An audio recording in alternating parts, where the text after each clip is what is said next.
You're watching Just the News. I'm Amita Balachandra. We're going to straight off start with what's happening in Delhi. Members of the Bharatiya Janata Yuva Morcha allegedly vandalized property outside the house of Delhi Chief Minister Arvind Kejriwal today. Deputy Chief Minister Manish Sisodia has tweeted, and I quote, "Anti-social elements attacked the house of Delhi Chief Minister Arvind Kejriwal. They broke CCTV cameras and security barriers. Boom barriers on the gate have also been broken. BJP goons kept vandalizing the house of CM Kejriwal. Instead of stopping them, the BJP police brought them to the door of the house." End quote. Now, Manish Sisodia also alleged that the BJP were trying to kill Kejriwal. This comes after Mr. Kejriwal issued statements against the movie Kashmir Files. Now, in response to demands that the film should be made tax-free in Delhi, Kejriwal had remarked that the film's director Vivek Ognihotri should post the video on YouTube instead. Now, Tajinder Pal Singh Bhagga, National Secretary of the BJP's youth wing, Bharatiya Janata Yuva Morcha, has said the workers and leaders of the organization had staged a protest near Kejriwal's residence but did not resort to vandalism. Now, speaking to the media, as quoted by the PTI, he said, and I quote, "We were stopped by the police and around 20 or 25 of our members and leaders, including Tejasvi Surya, were detained and taken to the police station. They were later released." End quote. In the meantime, the police have said that they acted immediately to remove the protesters and had in fact detained around 70 people. A continued focus on fuel price rise remains. Diesel has now crossed the 100 rupee mark in Mumbai. Prices have risen by 80 paise today. So overall, it's about 5.60 rupees. Now, let me give you a brief picture on what it's like in different cities. We start off with Delhi. Petrol is above the 100 rupee mark. It's at 101.01 rupees per litre. In Mumbai, diesel has crossed the 100 rupee mark. In Chennai, petrol is at 106.69 rupees per litre, and in Kolkata, petrol has hit the 110 mark. It's at 110.52 rupees per litre. Meanwhile, in an update to the Lakhimpur Kheri incident, the Supreme Court appointed committee has recommended the cancellation of bail granted to Union Minister Ajay Mishra's son, Ashish Mishra. Now, hearing the plea seeking cancellation of bail granted to the prime accused in this case, the court asked the UP government to make its stand clear on challenging Mishra's bail by Monday. Now, the victims' families have so far opposed the bail.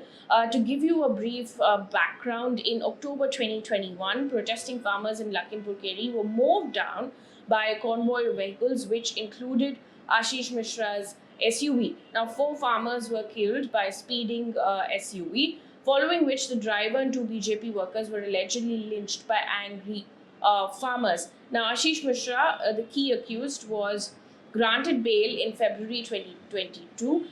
He was, however, arrested in October 9 last year.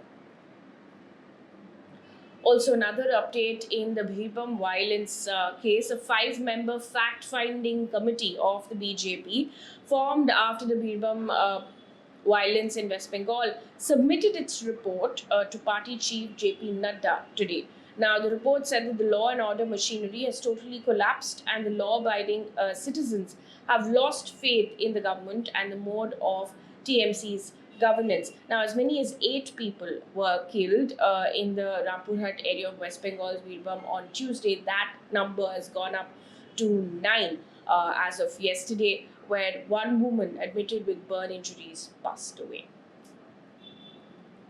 Also in the news, this coming in from Rajasthan, there are protests by doctors now because of an alleged suicide case. Dr. Archana Sharma died by suicide on Tuesday after the police booked her and her husband, Dr. Suneet Upadhyay, under IPC Section 302, which is murder, following the death of a 22-year-old woman during childbirth at their hospital on Monday. Now, apparently, the patient reportedly died due to a complication called postpartum hemorrhage or excessive bleeding after childbirth.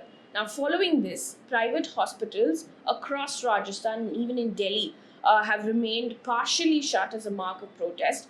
The Federation of Residence Doctors Association, a national umbrella organization for associations of resident doctors, have called for a proper investigation in this particular case and for the FIR to be withdrawn immediately. Rajasthan Chief Minister has reacted to this. He said that he's not only deeply saddened by this incident, but he also said that the guilty will not be spared. Meanwhile, an update on the fire that we spoke to you about in Sariska Tiger Reserve. Officials at the Sariska Tiger Reserve have said the fire is now almost under control. The fire was first noticed on Sunday. It had spread over 10 square kilometers. Now, the officials have said that the total forest area scorched by the forest fire will be assessed once the flames are doused. Also in the news, the Union Cabinet today approved a hike of 3% in Dearness Allowance for central government employees and Dearness relief for pensioners over the existing rate of 31% of the basic pay or pension. It was based on the recommendations of the 7th Central Pay Commission and will be applicable from the 1st of January 2022. News coming in from Karnataka as reported by Times of India and The Wire, where 7 teachers and 2 officials have been suspended in Karnataka's Gadag district after they allegedly allowed students wearing hijab to appear for SSLC exams on Monday, which is the 28th of March. The Karnataka High Court had upheld the hijab ban in educational institutions recently. We've heard the state government in the state also repeatedly say and ask students to let go of their ego and attend examinations. Those examinations were held on Monday.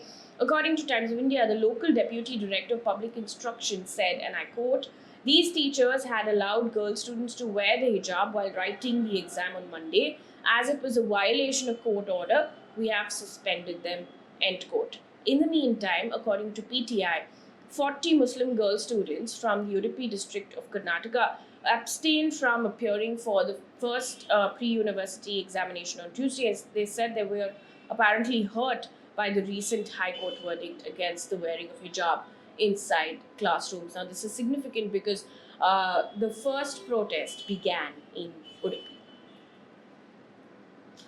Also, news coming in from Tripura. A 26-year-old man was lynched on suspicion of cattle theft in Bharampura village of Tripura yesterday. Police later arrested 2 people after the victim's father filed a complaint. Now, the police has said, and I quote, "We have registered a case and arrested 2 persons on the complaint of Litan's father. Investigation is still going on," end quote. Now, the victim was allegedly badly beaten up and died when he was taken to the hospital. On to business news at this point in time. Now, IT Minister Ashwini Vaishnav has informed Lok Sabha that India's indigenous 4G mobile network, developed in the shortest possible time, is ready for rollout. In fact, he said that it will be rolled out soon. He also said that the 5G network will be ready by the end of 2022. On to international news right now. Florida governor has signed into law on Monday new restrictions on discussion of sexual orientation or gender identity in Florida, kindergarten through 3rd grade, which has obviously drawn a lot of criticism from people across. Now, this is what the law states. I'm quoting from the law. Classroom instruction by school personnel or third parties on sexual orientation or gender identity may not occur in kindergarten through grade 3 or in a manner that is not age appropriate or developmentally appropriate for students in accordance with state standards, end quote. Now, parents would be able to sue districts over violations. The governor, however, has defended the prohibition as helping parents control their children's education. He said, and I quote, "We will make sure that parents can send their kids to school to get an education, not an indoctrination," end quote. Now, the White House, incidentally, has dubbed this as a "don't say gay" law. Meanwhile, in Sri Lanka, we've been continuously reporting of the severe economic crisis the country is facing at the moment.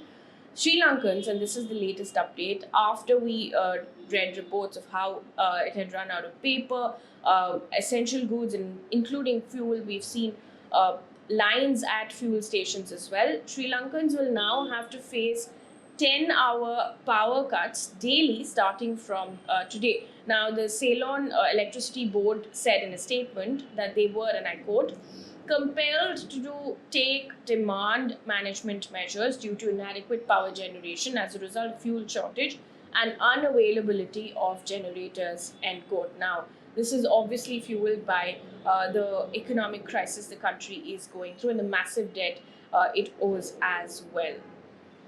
Moving on from the story now to Russia-Ukraine crisis. It's day 35 of Russia's invasion in Ukraine. One day after the talks that happened in Turkey, and we saw Russia promise to curtail military operations late on Tuesday night. Ukraine's president has now reacted to this. He has said that Ukraine is not naive. Now, he said, and I quote, Ukrainians have already learned during these 34 days of the invasion and over the last 8 years of the war in Donbass that the only thing they can trust is a concrete result, end quote. Now, according to the BBC, the Kremlin has also played down hopes of a breakthrough following talks between Russian and Ukrainian delegations in Istanbul yesterday.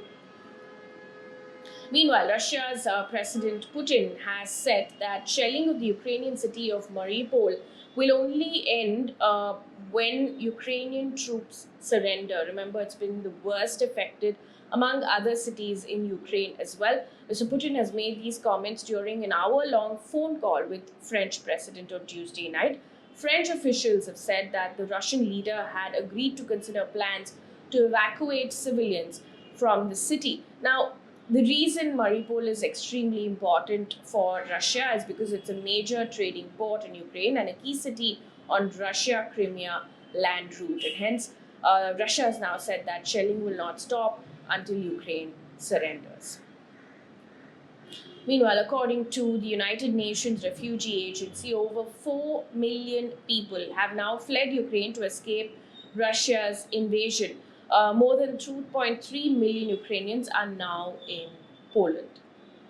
There's also some reactions that's come in from India. We start off with India's permanent representative to the UN ambassador, T.S. Tirumurti's comment, who said that India has called for a purposeful engagement by Russia and Ukraine in the ongoing talks and expressed hope that an understanding can be reached soon towards immediate de-escalation of tensions.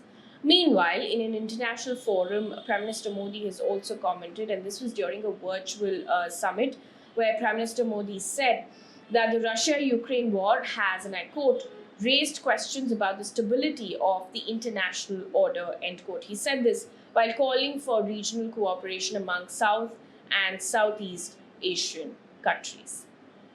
Meanwhile, there are two top officials who are going to visit India very soon. One from Russia and one from the United States of America.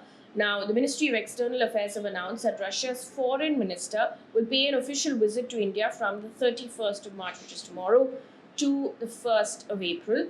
In the meantime, US President Joe Biden is sending his top advisor and key person leading his administration's economic sanctions on Russia to India. Now, White House has announced that the Deputy National Security Advisor for International Economics, Dalip Singh, an Indian American, will be in New Delhi on the 30th of March and the 31st of March. That brings us to the end of this bulletin. Thank you so much for watching. Do let us know if the audio is better today. We have a professional mic. We have managed to try and improve the audio, and also let us know what other changes you'd like to see on this bulletin. But thank you for the constant feedback. Thank you for watching.